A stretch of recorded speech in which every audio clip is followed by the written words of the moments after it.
I recently uploaded a video going over the Christian denominations that I support as a pagan. This video will cover the Christian denominations that I do not support as a pagan. The first Christian denomination that I do not support is the Anglican denomination. The Anglican Church split last year, and I was happy after hearing this happen. Most people know that the Anglican Church played a major role in colonialism, but that's not why I dislike this denomination. It is the Anglicans that have given paganism a bad name. If you watch my video on the political history of Odinism, then you will start to understand a bit. However, there is more to it than that. I stumbled across some Anglicans from Australia talking on YouTube 5 years ago, and they openly declared war against pagans on my side of the political aisle. As a pagan, I just want to be left the hell alone. I am not interested in fighting a war. But it looks like pagans won this fight without doing anything. And that, my friends, is what I call karma. The second Christian denomination that I dislike is evangelicals. I hate the Christian evangelical church.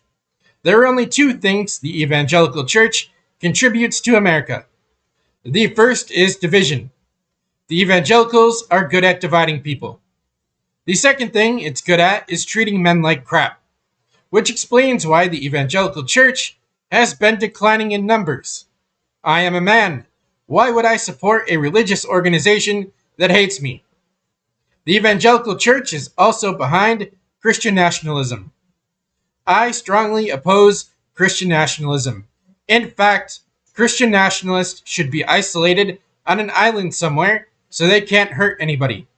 Of course, evangelicals are only one half of the Christian nationalist movement. But I also happen to live in Arizona. Arizona is known for its crazy evangelical population. We have the Turning Point USA, Mark Driscoll, and Dale Partridge. We have all the Looney Tunes. But I will give evangelicals some credit for using the term evangelical, because your holy text is supposed to be against anything pagan related. But here you are, embracing the old school pagan tradition of evangelizing. Modern pagans don't evangelize, but we did in the past. Imagine what things would look like if modern pagans started evangelizing again. I wonder how fast our numbers would grow. The second half of Christian nationalism is Orthodox Christianity. I have some respect for the Russian government for supporting India, but that is as far as my respect for Orthodox Christianity goes. The Russian Orthodox Church is known for suppressing and censoring Russian pagans. They are known for attacking pagans outside of Russia. They are also known for deleting Gnostic Christians in droves, and I love Gnostic Christianity. As I stated in my previous video, I consider Catholics to be pagan.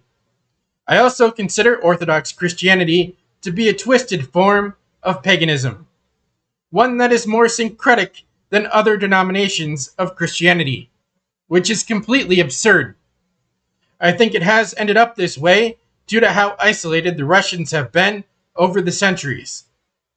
I will probably do a video on this topic at some point in the future, but Russians aren't the only Orthodox Christians. We also have Orthodox Greek Christians, who I have no respect for as somebody that is more in line with Hellenic polytheism. I am sorry, but I cannot support a Christian denomination that is so barbaric. I'm not even sure I can talk about what the Greek Orthodox Christians have done to Hellenic pagans on YouTube. Hellenic pagans were never as bad as Greek Orthodox Christians. I don't know why, but people tend to turn into turds after converting to Christianity for some reason. And you wonder why the world is the way it is. I would also like to mention the big thinkers of Orthodox Christianity. We have the heavyweight champion known as Andrew Wilson. He's a hardcore Christian nationalist and should not be anywhere near a position of power. His debate with David Wood was awful. That debate was almost 5 hours and I could only sit through 20 minutes before turning it off. I don't know how Myth Vision sat through it all because it made me cringe. The second heavy hitter is Jay Dyer. The Jay Dyer and Gnostic Informant debate was entertaining, but Neil won that match. I too can write the number 3 in a notebook. The third heavy hitter is Jonathan Pajau. I disagree with Jonathan on a lot of things, but I think he is more tolerable than the rest, so I am going to give him a pass. I would actually argue that he's the only Orthodox representative that is worth anything.